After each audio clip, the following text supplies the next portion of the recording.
อนนี้เราก็ได้ทำพิธีเขาเรียกว่ารับกรรมฐานตั้งแต่เราขอขมาพระรัตนตรัยนะเขาเรียกมีพาน5 โกฏาก5 โกฏากก็คือ5 ชุดเนาะเทียน5 ธูป5 ดอก5ถ้าเป็นดอกบัวนะแต่ถ้าดอกทั่วไปเนี่ยก็ใส่ให้พอดีอย่างละ5 ชุดชุดที่1ถวายพระพุทธเจ้าแบบแปลโดยย่อนะชุดที่2ถวายพระธรรมชุดที่3ถวายพระสงฆ์ชุดที่4ก็ถวายครูบาอาจารย์มีพระโกณฑัญญะภายริยะเจ้าชุดที่5ก็เป็นเรื่องของกรรมฐานเป็นชุดไปเนาะชุดที่5เป็นครูบาอาจารย์ชุดที่4เป็นพระอริเป็นกรรมฐานเป็น4เป็น5 ชุดพอผ่านที่2แล้วก็รับศีล8ศีล8ก็จะพิเศษกว่าศีล5พิเศษตรงข้อ3ข้อ6ข้อ7ข้อ8ข้อ1เหมือนกันไม่ฆ่าสัตว์ไม่เบียดเบียนสัตว์เนาะข้อ2ไม่ลักทรัพย์ไม่ลักทรัพย์ก็คือของคนอื่นนะเราไม่คิดอยากได้ของเขาข้อที่3ก็คืออภรรมคือการงดเว้นเราจะมาเป็นสามีภรรยากันก็ไม่ให้อยู่ใกล้กันไม่ให้ไปถูกเนื้อต้องตัวมันจะทำให้ศีลเราเศร้าหมองไม่ผิดศีลแต่ศีลเศร้าหมองเนาะเขาเรียกว่าอภรรมคืองดเว้นแต่กาเมไม่งดเว้นนะศีล5นี่เขาเรียกว่าเราสามารถแต่งงานได้มีครอบครัวมีสร้างฐานะมีลูกมีอะไรได้แต่ให้มีคนเดียวเป็นมีหลายคนไม่ได้ผิดศีลข้อ3ศีลข้อ3ของอภรรมคือการงดเว้นข้อ4เหมือนกันเนาะไม่มุสามันมีหลายมันมีพูดเพ้อเจ้อพูดส่อเสียดพูดโกหกพูดหลอกลวงพูดคำหยาบนะ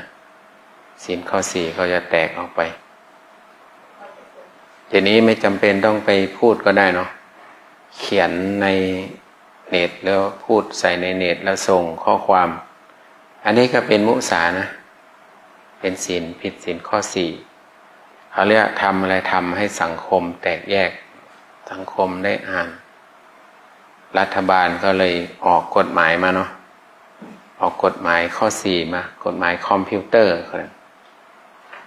พิมพ์อะไรแชร์อะไรต้องระวังนะเขาจับปรับกันติดคุกกันเห็นหน้าหนังสือพิมพ์บ่อยๆเนาะก็คือผิดศีลข้อ4เขาเรียกข้อ4นี่ทำสังคมให้แตกแยกนะถ้าพูดคำหยาบพูดคำไม่จริงเนาะหลอกลวงเดี๋ยวก็เรียกศีลข้อ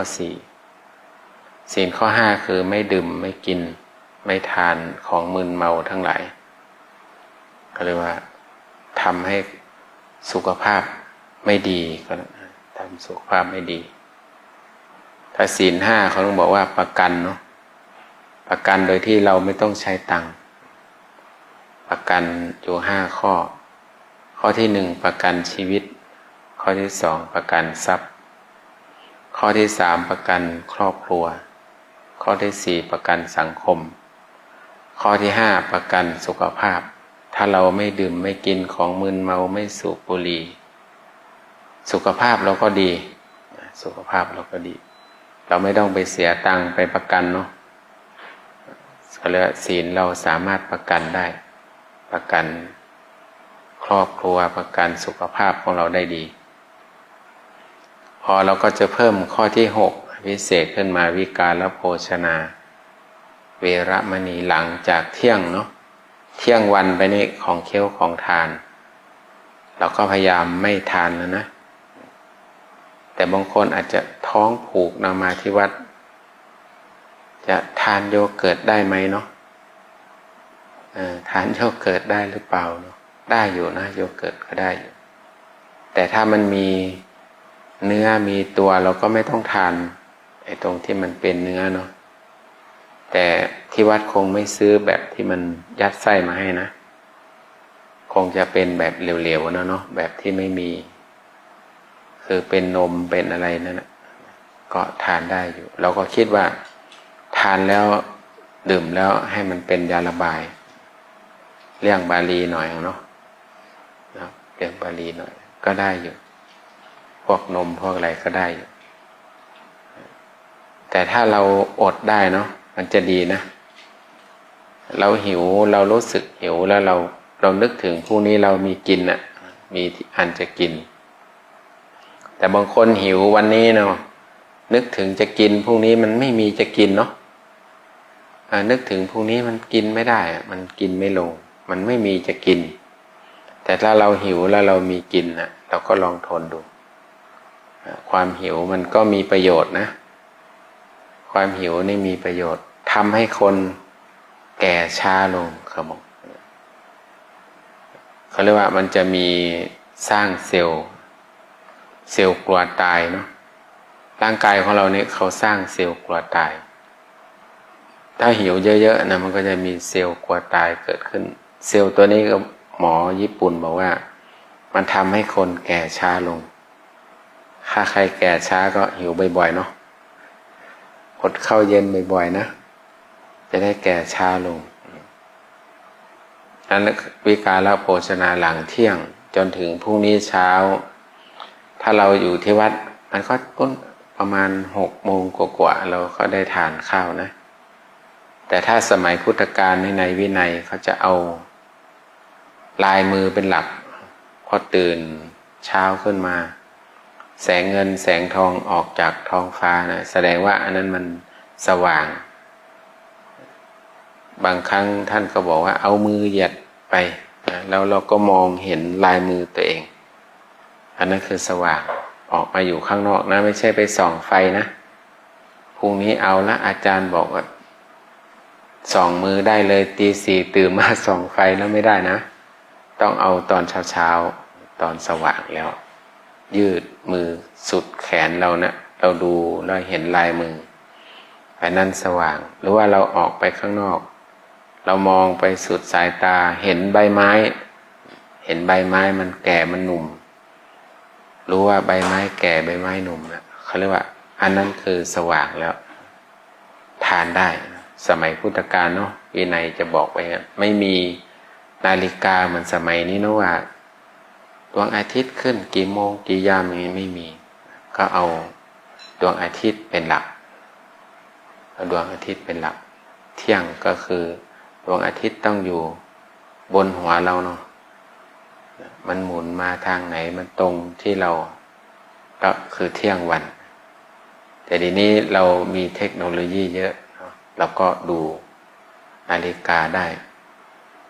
แต่การทานนะบางครั้งเรานั่งอยู่นะก่อน5 นาทีหรือว่าก่อนเที่ยงเรานั่งก่อนเนี่ยเราก็ทานไปจนเราอิ่มนะไม่ต้องลุกก็ได้ไม่ผิดกติกา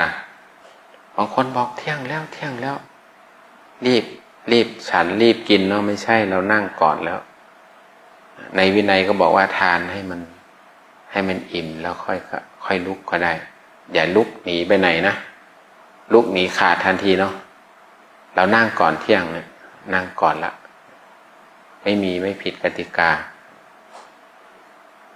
ข้อที่7นะเขาเรียกว่าไม่แต่งเนื้อแต่งตัวใส่แป้งใส่น้ำหอมหรือว่าแต่งตัวด้วยดอกไม้เนาะผัดด้วยดอกไม้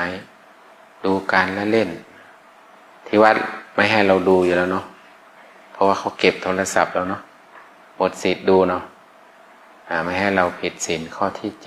7เขาเรียกว่ามาลาคันทะมาลาคือดอกไม้พวกดอกไม้ผัดด้วยดอกไม้ผัดด้วยของหอมผัดเดือเขาจะทำให้ตัวเองแล้วรู้สึกมันแต่งตัวนะแต่ถ้ามันมดกัดหรือว่าเราถูสบู่ตอนเย็นไม่ผิดกติกามดกัดผื่นขึ้นใส่แป้งได้เนาะใส่แป้งได้อันนี้รักษาเขาเลยรักษาไม่ได้ใส่เพื่อความสวยงามอันนี้ก็เรียกว่าข้อที่7ประมาณนี้ ข้อที่8ก็คืออุจจาสยนะคือไม่นอนเนี้ยเตียงต่างที่สูงพุกหนาๆทางวัดเขาก็จัดให้เราพอดีแล้วนะไม่ต้องเตรียมมาจากบ้านนอนก็พอดีได้พอดีเขาเรียกสูงเกินไปก็ไม่ได้หนาเกินไปก็ไม่ได้บางครั้งเราไปนอนบางที่เนาะอย่างบางครั้งไปอย่างไปต่างประเทศเนี่ยมันไม่มีวัดให้นอนไปนอนโรงแรมเขาเนาะที่นอนมันไม่แข็งนะมันอ่อนยวบเยียบแล้วปวดเนาะตื่นขึ้นมาตอนเช้าเนาะมันไม่เคยนอนอย่างนั้นอ่ะตื่นมามันปวดมันเมื่อยเขาเรียกกระดูกมันคดแต่ถ้าเรานอนแข็งกระดูกเราจะตรงถ้ากระดูกตรงนอนบ่อยๆมันก็จะดีกับกระดูกเราท่านก็เลยไม่นอนเตียงต่างพุกหนาๆพระท่านก็สรุปให้นะสีเลนะสุขติงยันติถ้าเรารักษาศีลดีเราก็ไปสุขติภพภูมิที่ดีนะสีเลนะโภคสัมปทาเราจะได้ทรัพย์สมบัติก็เพราะเราถือศีลดีสีเลนะนิพพุติงยันติตัสสมาสีลังวิโสทะเยเราจะถึงความสงบจะได้พระนิพพานก็เราต้องรักษาศีลนะ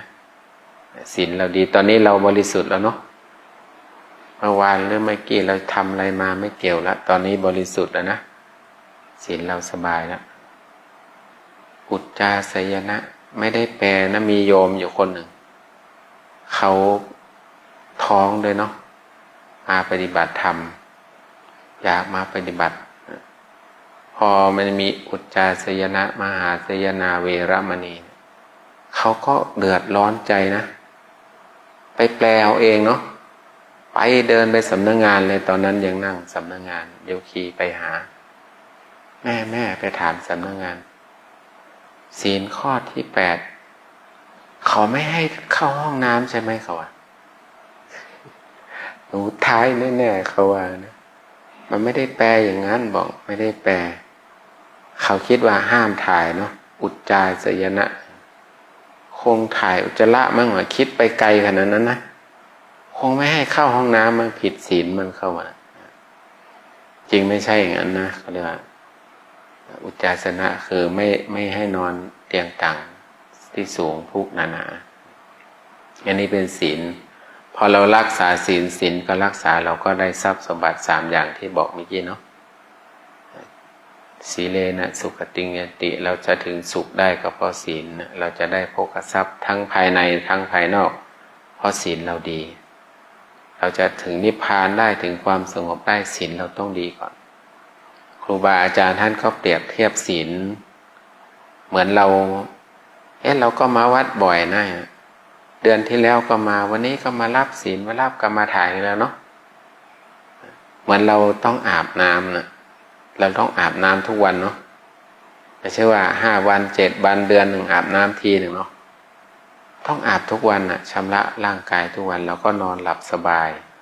เหมือนกันเรามาที่นี่เราก็มาชำระศีลตัวเองเราก็จะได้ไม่ปฏิบัติไม่เป็นอุปสรรคนะไม่ติด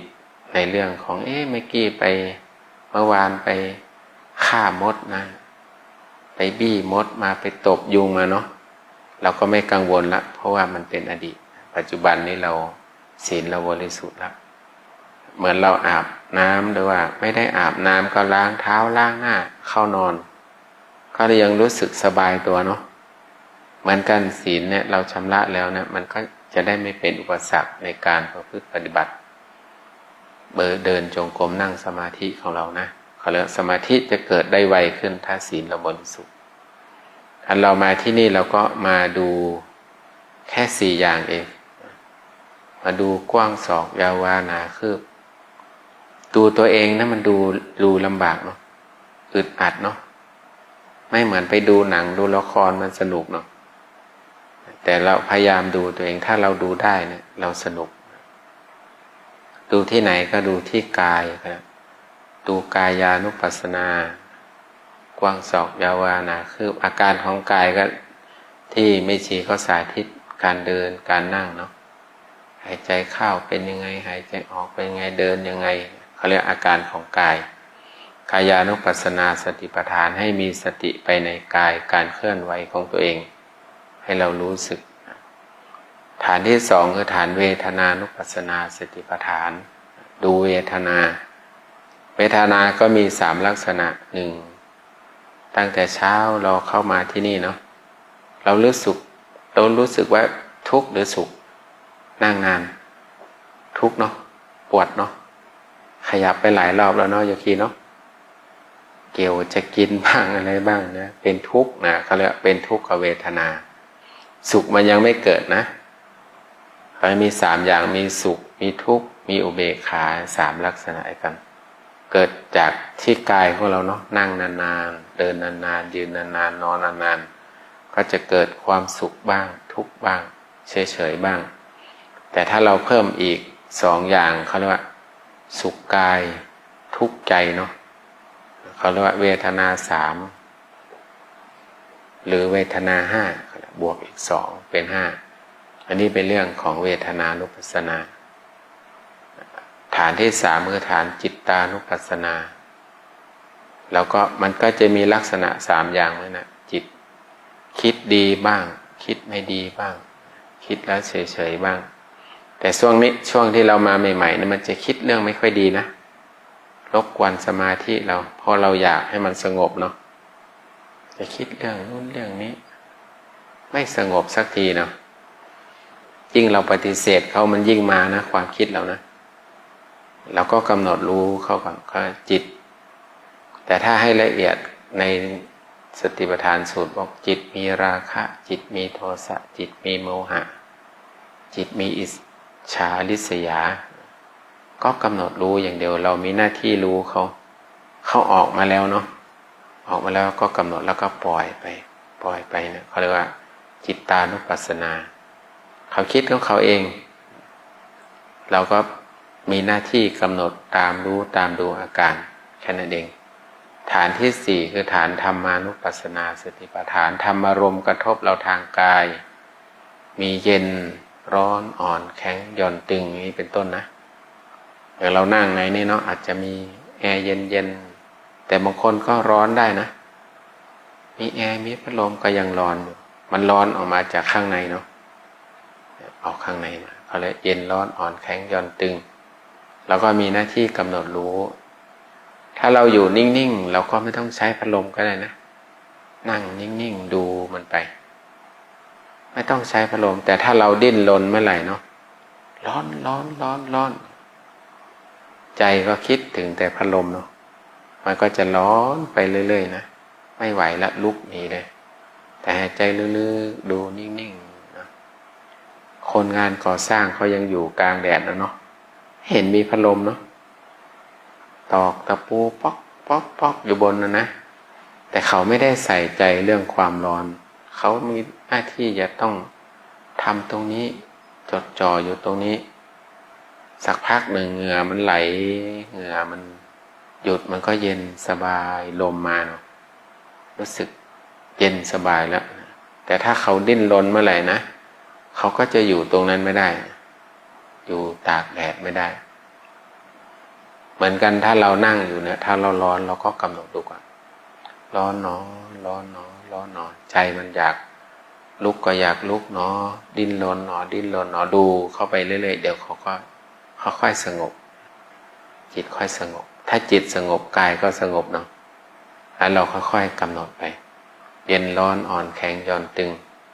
เขาเรียกว่ามีถ้าเราย่อก็มีรูปกับนามแค่นั้นอีกอย่างก็คือนิวรณ์ห้าชอบไม่ชอบง่วงฟุ้งสงสัยนี่มันจะเกิดกับพวกเรานะพอนั่งหลับตาก็หลับแล้วเนาะง่วงเนาะง่วงบ้างฟุ้งบ้างสงสัยบ้างบางคนมา3 วันนี่จะได้บุญไหมเนาะได้แต่คิดลูกเดียวนะคิดอะไรกันนักกันหนาเนาะโยมเนาะเริ่มไม่นี่ละเริ่มหาวแล้วเนาะพอหาวแล้วคิดแล้วนะ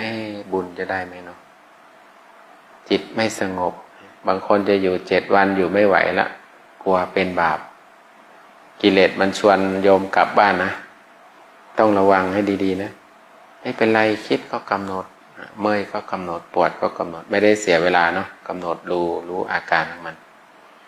เราต้องระวังจิตของตัวเองมันชอบชวนเรากลับบ้านกลับอยู่แล้วเปลืองข้าวทำก็ไม่ได้เดินก็ไม่ได้นั่งก็ไม่ได้นะมันจะมีนะเป็นช่วงๆของมันแต่ถ้าเราผ่านได้ก็โล่งสบายละเอาทุกคนว่าตามเนาะพนมมือว่าตามนะ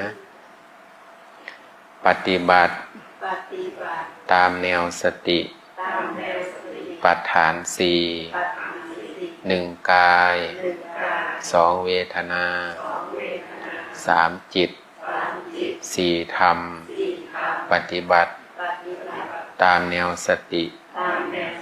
ปัฏฐานสี่หนึ่งกายสองเวทนา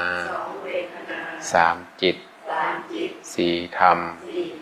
ปฏิบัติตามแนวสติปัฏฐานสี่หนึ่งกายสองเวทนาสามจิตสี่ธรรมต้องไว้3 รอบหนึ่งกายสองเวทนาสามจิตสี่ธรรมหนึ่งสองสามจิตอีกรอบหนึ่งสองสี่อย่างนี้นะที่เราจะต้องปฏิบัติถ้าเราย่อแล้วเหลือรูปกับนามเนาะรูปก็คือรูปที่มองด้วยตาเปล่าจับต้องได้เวทนาจับต้องไม่ได้เป็นความรู้สึกสมมติว่าเราปวดหัวเข่าเราก็จับถูกเฉพาะรูปนะแต่เป็นความรู้สึกจิตคิดก็จับไม่ได้เนาะเป็นความรู้สึกแต่ธรรมานุปัสสนาเป็นได้ทั้งรูปทั้งนามอย่างเสียงอย่างลมเนี่ยเขาเรียกเป็นรูปกลิ่นก็เป็นรูปเนาะมากระทบกายของเราใจเราสัมผัสได้เขาเรียกว่าเป็นนามไปรู้เขานั่นเขาเรียกว่าธรรมานุปัสสนาเป็นได้ทั้งรูปทั้งนามถ้าย่อแล้วเหลือรูปกับนามรูปกับนามคือกายกับใจแค่นั้นเองดูแค่นี้นะดู2 อย่างเองวันนี้เอาแค่นี้ก่อนนะเดี๋ยวเราจะได้เตรียมตัวไปทานข้าวแล้วเนาะเดี๋ยว10:30ระฆังจะออกแล้ว